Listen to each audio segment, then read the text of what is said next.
राम राम। 14 अक्टूबर 2023 दिन शनिवार, अश्विन मास कृष्ण पक्ष की अमावस, जिसे हम महालय अमावस, सर्व पितृ श्राद्ध अमावस, या जिस दिन ये अमावस पड़ रही है शनिवार है, तो ये अमावस शनिचरी अमावस भी बन जाती है। क्योंकि ये अमावस पितृ पक्ष में पड़ रही है, तो श्राद्ध पक्ष की समाप्ति होने के कारण ये अमावस सबसे बड़ी अमावस बन जाती है और पितरों के साथ जोड़कर देखी जाती है। पितरों के बारे में मैंने पूरी सीरीज की है।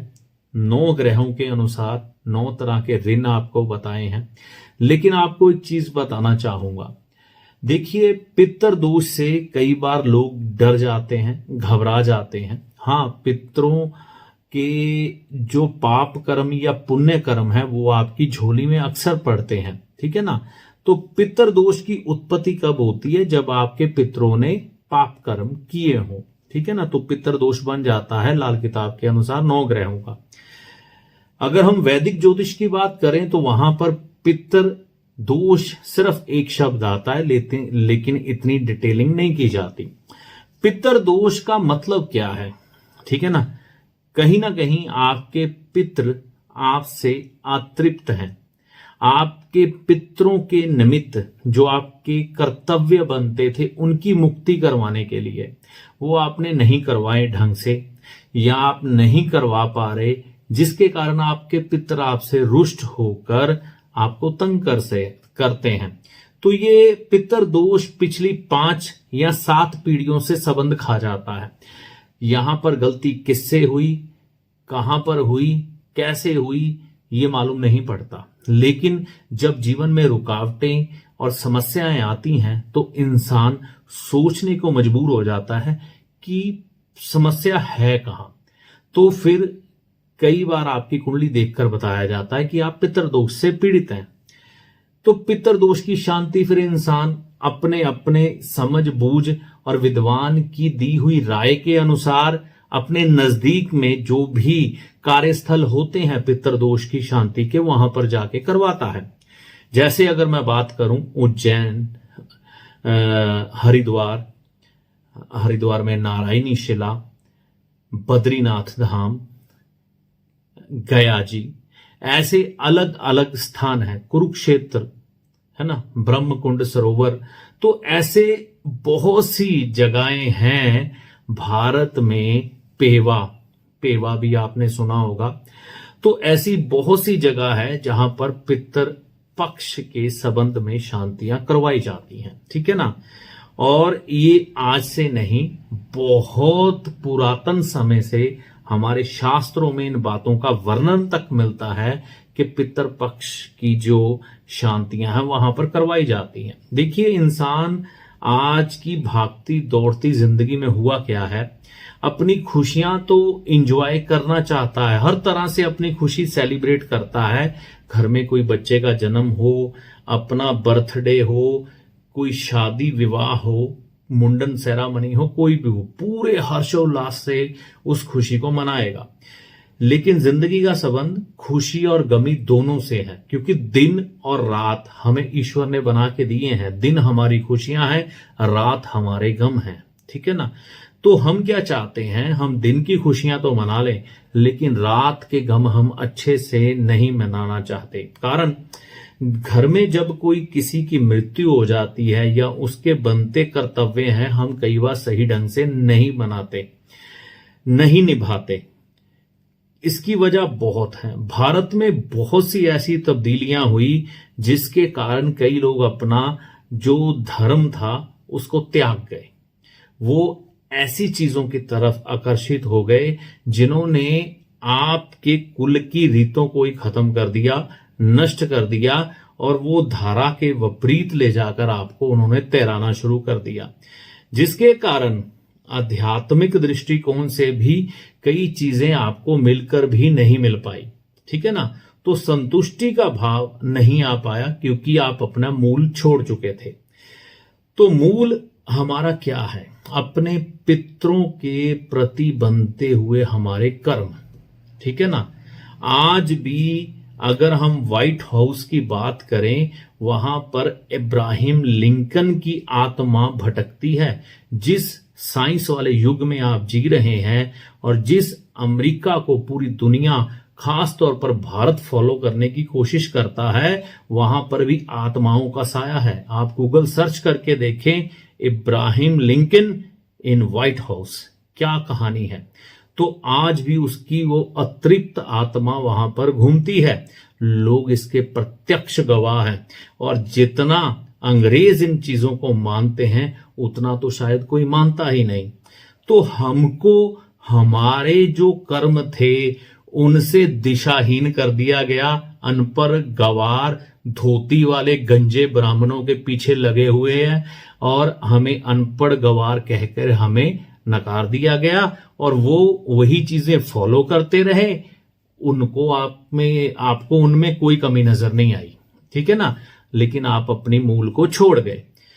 तो जो अपने मूल को छोड़ गए, हमारे शास्त्रों में तो ये स्पष्ट वर्णन मिलता है कि जो व्यक्ति अपने पितरों के निमित्त अपने कर्तव्य पूरे नहीं करेगा, उसके पितृ अतृप्त होकर उसके परिवार को कष्ट देंगे, उसकी कुल वृद्धि को रोकेंगे, उसके घर में दरिद्रता लाएंगे। तो ये स्पष्ट वर्णन है, इसमें कोई दो राय नहीं है।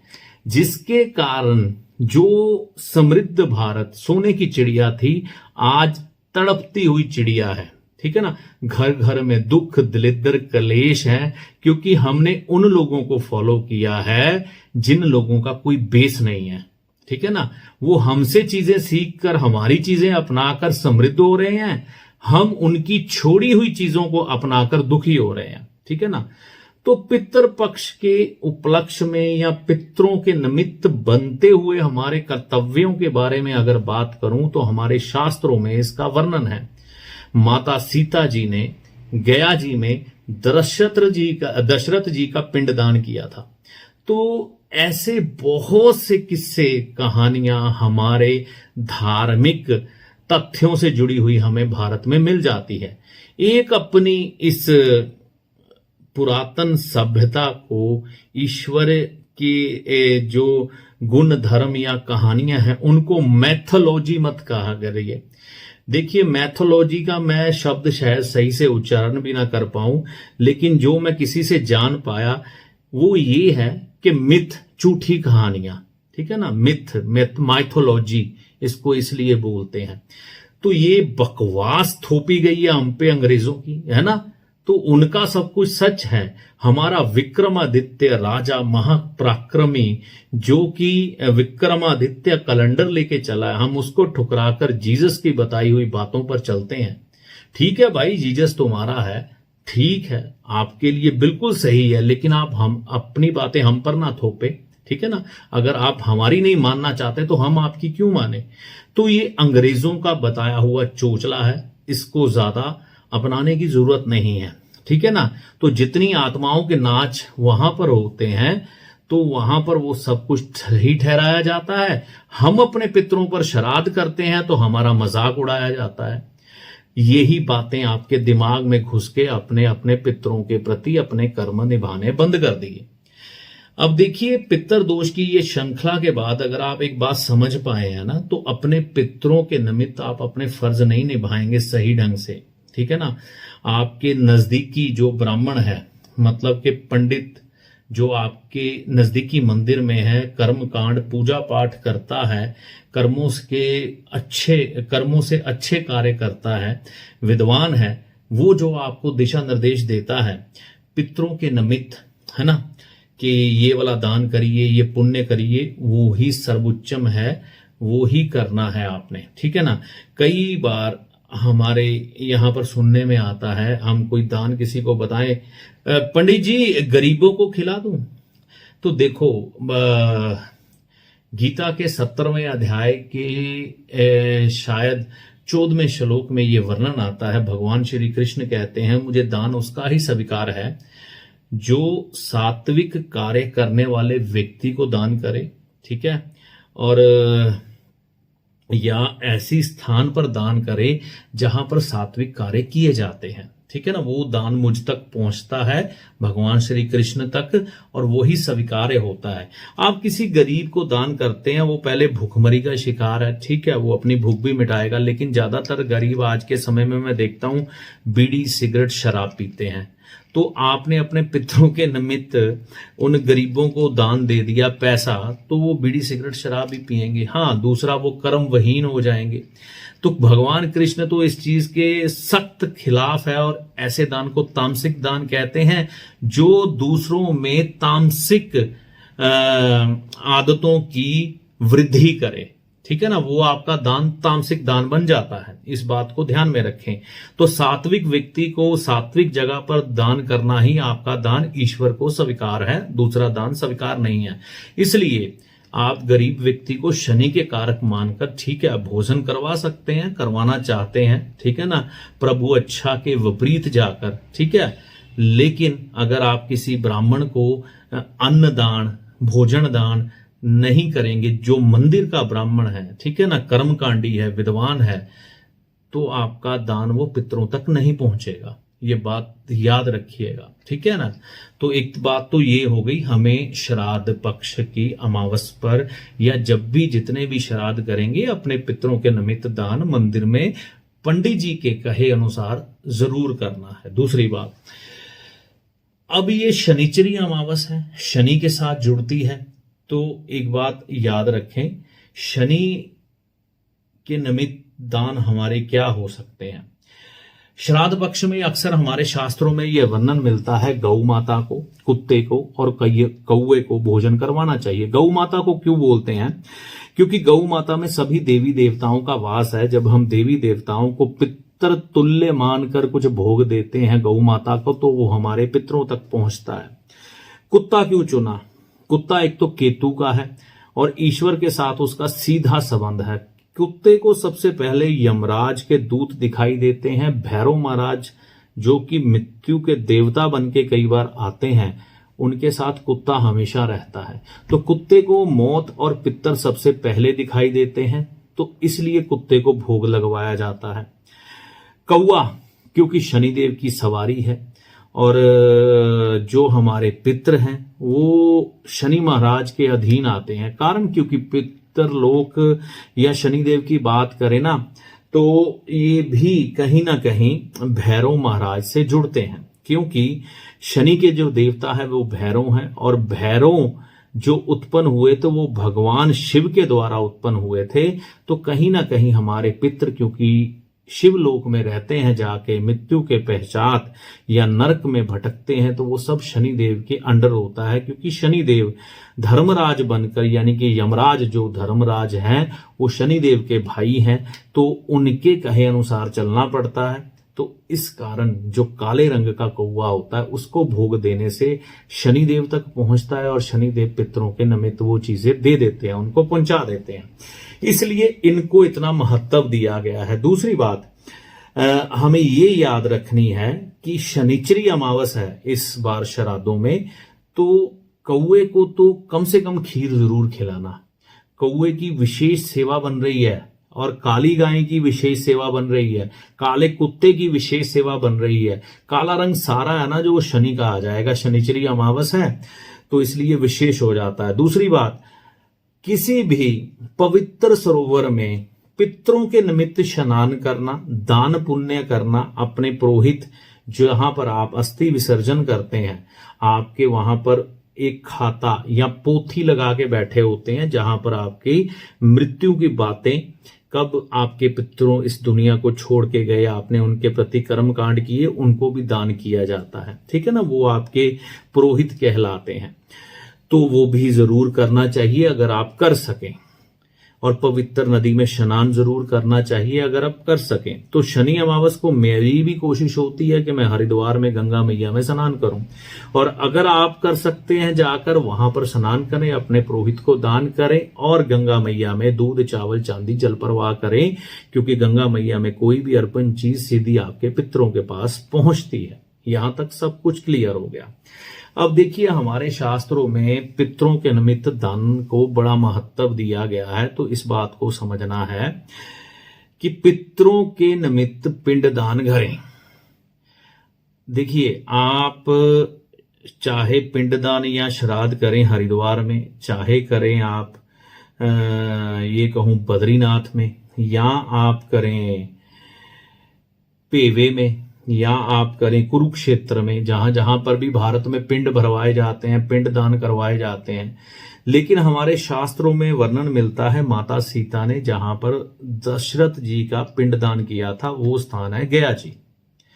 तो गया जी में पिंड दान करने के बाद हमारे शास्त्र और वहां के पुरोहित लोग जो हैं वो ये कहते हैं कि उसके बाद आपको अपने पितरों के प्रति कभी भी किसी प्रकार का भी कोई श्राद्ध करने की जरूरत नहीं रह जाती, कोई दान पुण्य करने की जरूरत नहीं रह जाती। आपके पितर परम गति को प्राप्त हो जाते हैं गया जी में श्राद्ध के बाद, और उनसे आपका नाता सदा के लिए टूट जाता। मैं नहीं कहता, वहां के पुरोहित कहते हैं, गूगल सर्च करके देखें। तो यहां पर अपने पितरों को परम गति प्राप्त करवाने के लिए जीवन में आपको एक बार तो गया जी में जाना ही पड़ेगा। बाकी जगह आप जहां जहां पर भी श्राद्ध करेंगे, ये चीजें या पिंड दान करेंगे, आपको आगे से आगे करनी पड़ती हैं, लेकिन वहां पर जाने के बाद, गया जी के में जाने के बाद पूरी तरह से उस चीज का समापन या ऑल ओवर हो जाता है। तो मेरी राय ये है कि जीवन में आप जहां भी पिंडदान करें बहुत उत्तम है, करना चाहिए। पितरों के निमित्त कुछ भी करो वो पुण्य फलदायक होता है, लेकिन गया जी में भी श्राद्ध और पिंडदान जरूर करें, ठीक है।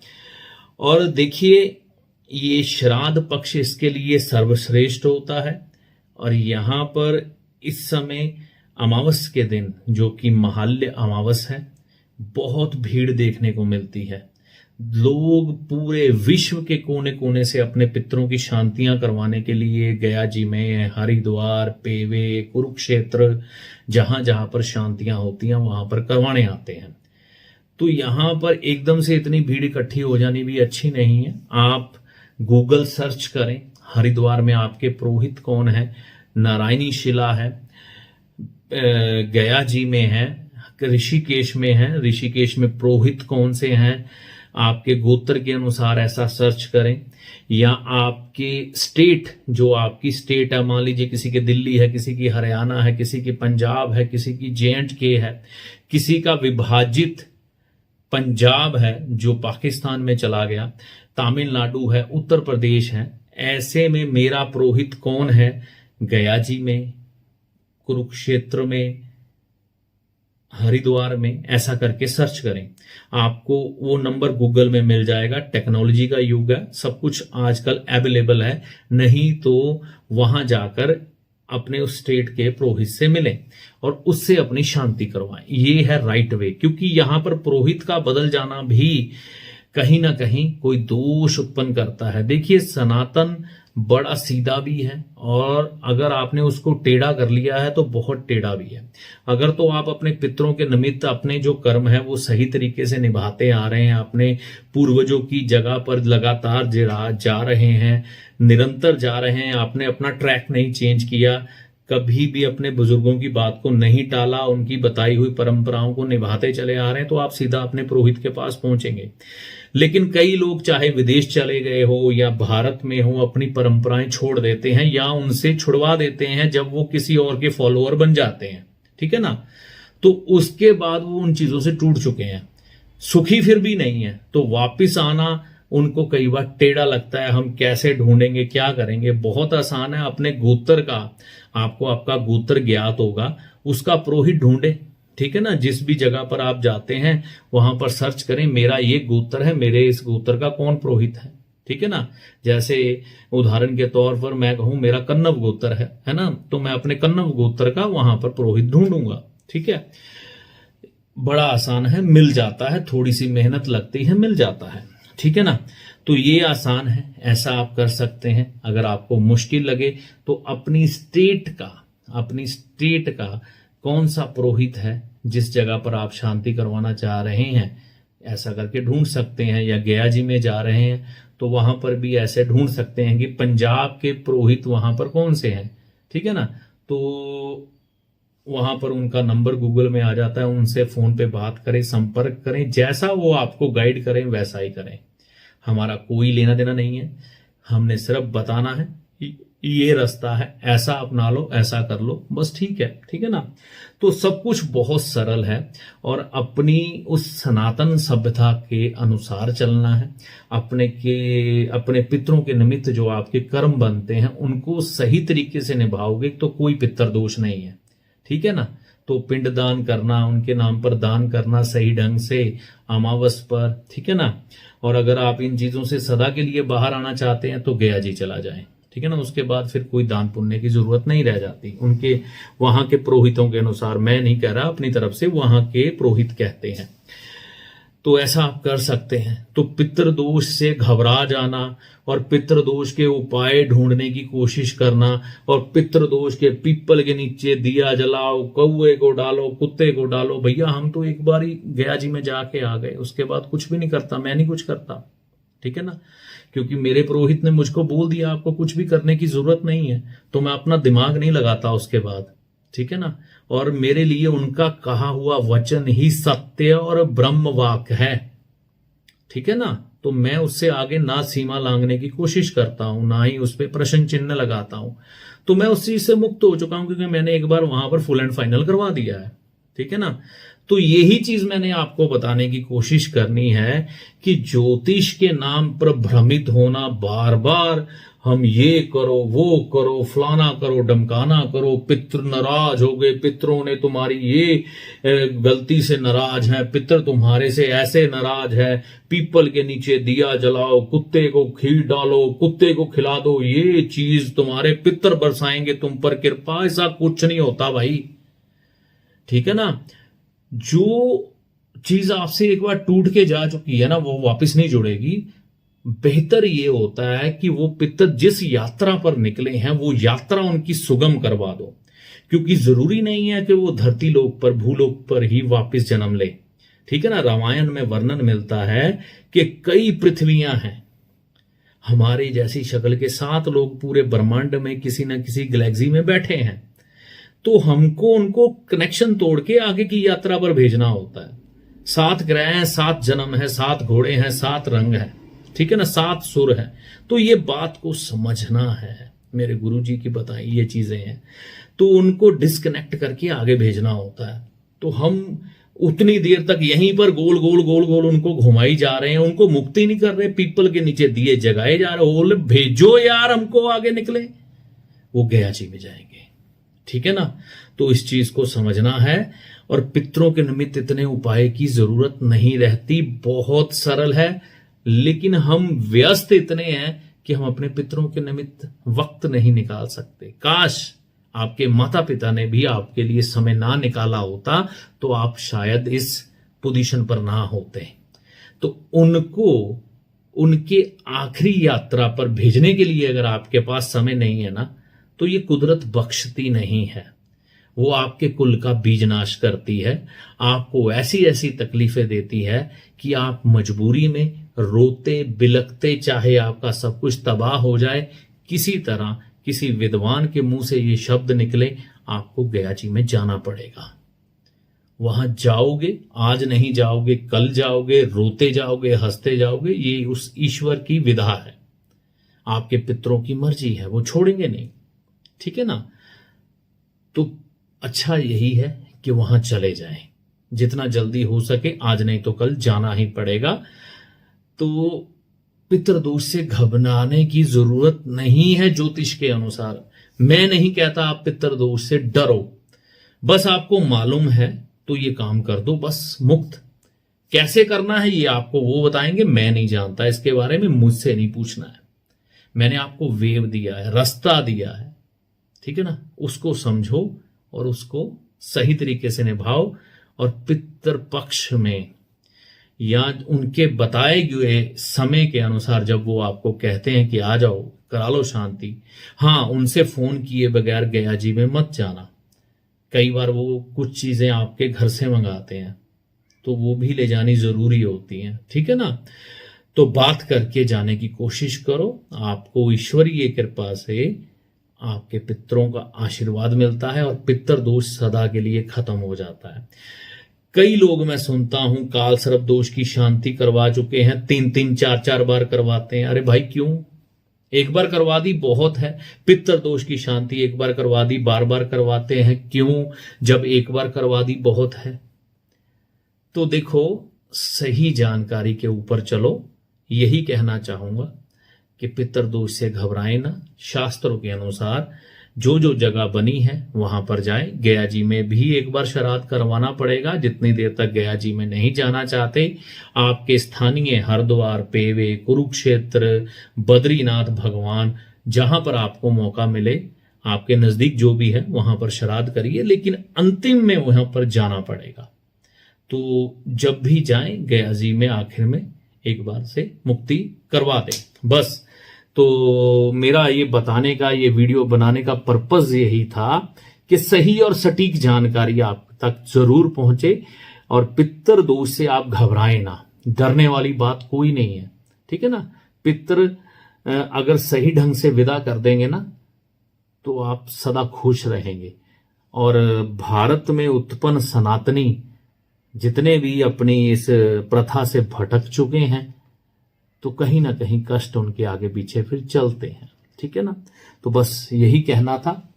पितरदोष या पितृपक्ष, महाल्य अमावस, अश्विन कृष्ण पक्ष अमावस, शनिचरी अमावस के उपलक्ष्य में ये दान पुण्य, ये सारी बातें आपके लिए अति महत्वपूर्ण है इन्हें जानना। तो इसे जानकर इस पथ पर चले, आपको माता रानी की कृपा से लाभ होगा। जय माता दी।